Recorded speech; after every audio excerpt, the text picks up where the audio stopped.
Buenos días, estimados estudiantes. El día de hoy vamos a tratar un tema de la asignatura de física referente a las aplicaciones de las leyes de Newton en un plano inclinado liso, es decir, sin rozamiento o fricción.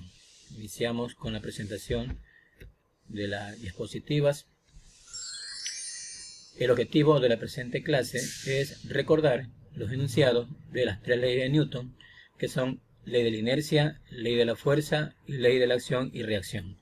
Describir las características principales de las fuerzas de contacto, el peso, la normal, la tensión, la fuerza de rozamiento o fricción.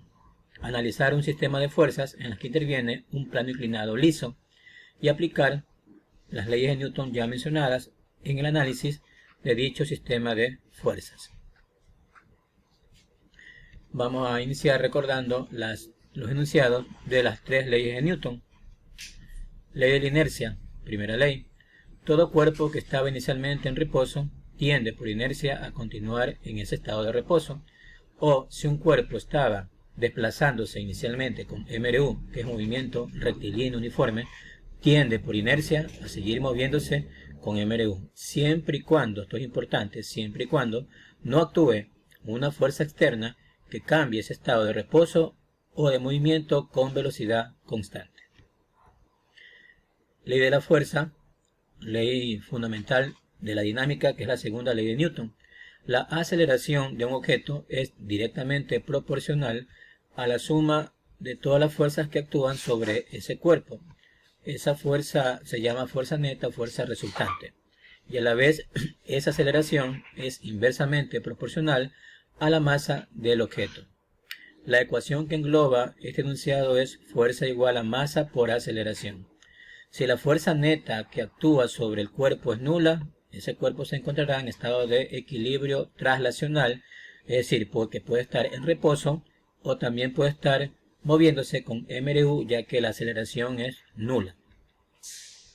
Ley de la acción y reacción, que es la tercera ley de Newton, afirma que si un cuerpo actúa sobre otro con una fuerza llamada acción, es decir, el segundo cuerpo, reacciona contra el primero con una fuerza de igual valor o igual módulo, igual dirección, pero sentido contrario, que es la fuerza de reacción. Estas fuerzas, acción y reacción, no se anulan por cuanto actúan sobre cuerpos diferentes. Imposible que se anulen. En esta imagen estamos visualizando la primera ley de Newton, que es la ley de la inercia. Vemos que tenemos un auto viajando con gran velocidad y el auto se impacta contra un obstáculo.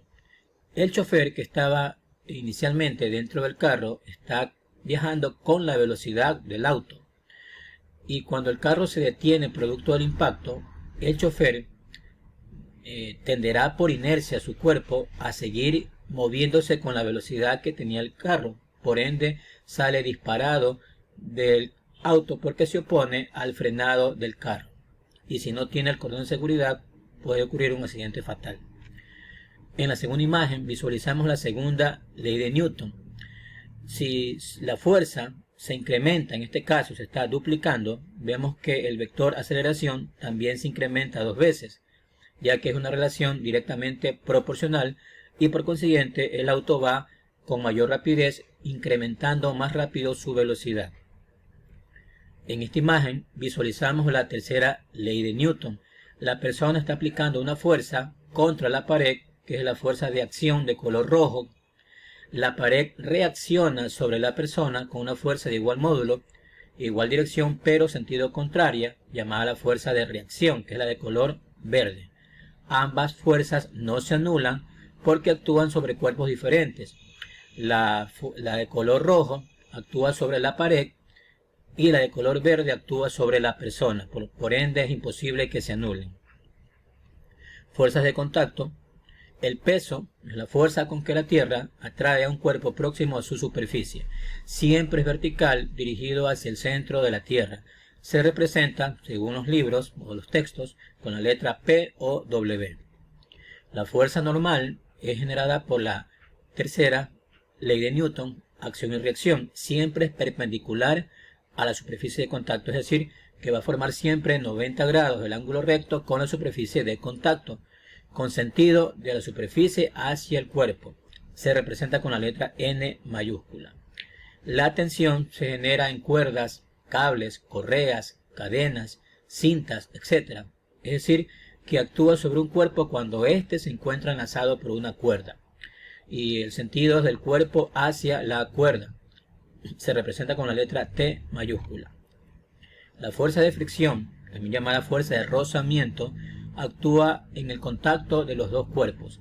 Su dirección es paralela a la superficie de contacto y con sentido opuesto al movimiento o a la tendencia al movimiento de un cuerpo. Se representa con la letra F sub R minúscula. En esta imagen tenemos un vaso colocado sobre una mesa. La fuerza de color azul es el peso del vaso que actúa sobre la mesa. Fórmula del peso es masa por gravedad. A su vez la mesa reacciona sobre el vaso con una fuerza opuesta llamada la fuerza normal, producto de la acción y reacción. Y la normal siempre es perpendicular a la superficie de contacto, en este caso a la mesa, es decir, al ángulo recto. En esta segunda imagen tenemos una caja sobre el piso. En la caja actúa el peso, siempre vertical, hacia el centro de la tierra. El piso reacciona sobre la caja con una fuerza opuesta, que es la fuerza normal N, que siempre es perpendicular a la superficie de contacto. Cuando el plano es inclinado, como vemos en esta segunda imagen, el peso siempre va a ser vertical hacia el centro de la tierra. Esta es la perpendicular al plano inclinado, porque aquí hay el ángulo recto que estoy marcando que vale 90 grados. Y según la teoría, la normal siempre es perpendicular a la superficie de contacto, ¿no? 90 grados. Vamos a la práctica a aplicar estas leyes en un plano inclinado liso. Enunciado. Un plano inclinado liso forma un ángulo de 18 grados con horizontal. Determina la fuerza constante aplicada paralela, es importante, paralela al plano, necesaria para mover la caja de 15 kilogramos sobre el plano inclinado hacia arriba con una aceleración de 1,2 metros por segundos cuadrados. Iniciamos con una gráfica para visualizar mejor el problema. Graficamos el plano inclinado o la rampa. Tenemos la rampa, el ángulo que forma la rampa con horizontal es 18 grados, lo ubicamos en la gráfica. Esta abertura o este ángulo tiene una magnitud de 18 grados. Sobre él se encuentra la caja de masa M. Graficamos nuestro sistema de referencia. Como el plano es inclinado, también lo va a hacer mi plano cartesiano XY, porque el plano es inclinado. Mi eje X, que es paralelo a la rampa, y mi eje Y, que es perpendicular a la rampa. He graficado mi sistema de referencia. Ahora vamos a colocar los datos que me da el enunciado del problema. La masa de la caja, 15 kilogramos. La aceleración con que va a subir por la rampa, 1,2 metros por segundos cuadrados. El plano es liso, por lo tanto no hay fricción es nula, 0. Y la pregunta o la incógnita es la fuerza aplicada a la caja para que ésta suba, ¿no? Paso 1, se dibuja el DCL, que es el diagrama de cuerpo libre de la caja sobre el plano inclinado liso. Perdón. El DCL es el bosquejo de todas las fuerzas que actúan sobre la caja. Va a actuar sobre la caja el peso, la normal, y la fuerza externa, F, que es paralela al plano. Grafiquemos esas tres fuerzas. La fuerza F, paralela al plano inclinado. El peso de la caja, siempre vertical hacia el centro de la tierra, W. La normal, producto del contacto, que es perpendicular a la superficie de contacto, N. Y la caja va a subir, ¿no?, con una aceleración que también es una magnitud vectorial. Por geometría, el ángulo que forma el plano con horizontal, que vale 18 grados, se repite siempre entre el peso y el eje Y, siempre, por cuestiones geométricas. Por lo tanto, esta abertura, que es entre el peso y el eje Y, vale también 18 grados, el mismo ángulo que la rampa, siempre. Se descompone el vector peso en sus dos componentes rectangulares, WX y WY. Todo vector posee dos componentes rectangulares, una en X y otra en Y. ¿Cómo se descompone? Trazando del extremo del vector peso dos paralelas a los ejes cartesianos y marcando estas componentes, aplicando esta regla en la gráfica. Primera paralela al eje X, marco la primera componente, este vector, nombro esa componente, WY, pertenece al peso, ubicada en el eje Y. Vamos con la segunda componente, trazo la segunda paralela al eje Y, marco la segunda componente, que es este vector, y la nombro con WX porque se encuentra ubicada en el eje X. He descompuesto el vector peso en sus dos componentes rectangulares, que son WX y WY. Se traza el diagrama de cuerpo libre en un plano cartesiano normal, ya que este está inclinado, y se aplican las sumatorias de fuerzas en los ejes X y Y. Considerando la segunda ley de Newton, sumatoria de fuerzas en X igual a masa por A sub X y sumatoria de fuerzas en Y igual a masa por A sub Y. Pero, aquí hay un pero, en este problema A sub Y vale 0. ¿Y por qué vale 0? Porque la caja no se mueve sobre el eje Y. Imposible. Se está moviendo sobre el eje X por su desplazamiento. Por lo tanto, la aceleración X es la aceleración que me da el problema y es positiva porque se encuentra en el eje X positivo. Vamos a continuar con el ejercicio. Graficamos el plano cartesiano normal. Mi eje X, mi eje vertical Y, ya lo conocen. Aquí graficamos las fuerzas ya que estaban en la gráfica anterior. Mi fuerza externa F paralela al plano inclinado. Mi componente en X del peso. Mi componente en Y del peso de la caja, la fuerza normal producto del contacto y la aceleración, que no es una fuerza, con que se desplaza la caja, que es la aceleración en el eje X positivo. Ahora hay que calcular las componentes del peso del cuerpo, considerando que la fórmula del peso es peso igual a masa por la gravedad. La gravedad es una constante que vale 9,8 metros por segundo cuadrados. Las componentes rectangulares del vector peso se calculan con las funciones trigonométricas senos y cosenos, dependiendo de la ubicación del ángulo agudo de ese vector peso. En la práctica, para evitar hacer cuestiones trigonométricas, se aplica la siguiente regla. Si el ángulo es adyacente a la componente que se desea hallar, se aplica la función coseno.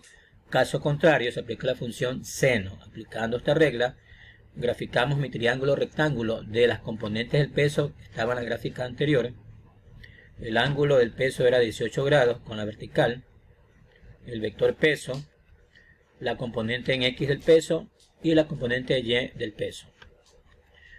La componente en X va a ser igual al peso porque pertenece al peso por, vamos a la gráfica, como X es opuesta al ángulo, se aplica la función seno. Peso es masa por gravedad, me queda masa gravedad por seno de 18 grados, reemplazando valores, masa, ya sabemos que es 15 kilogramos, la gravedad, una constante, 9,8 metros segundo cuadrados, por el seno de 18. Vamos a la calculadora, multiplicamos y obtenemos este valor de 45,43 newton, componente en X del peso. Vamos con la otra componente en Y, obviamente si aquí es coseno, aquí va a ser coseno. Peso, masa, gravedad por coseno de 18, reemplazando valores y yendo a la calculadora, obtenemos una respuesta de 139,81 newton, la componente en Y del vector peso. Aplicamos ahora la sumatoria de fuerzas sobre el eje X.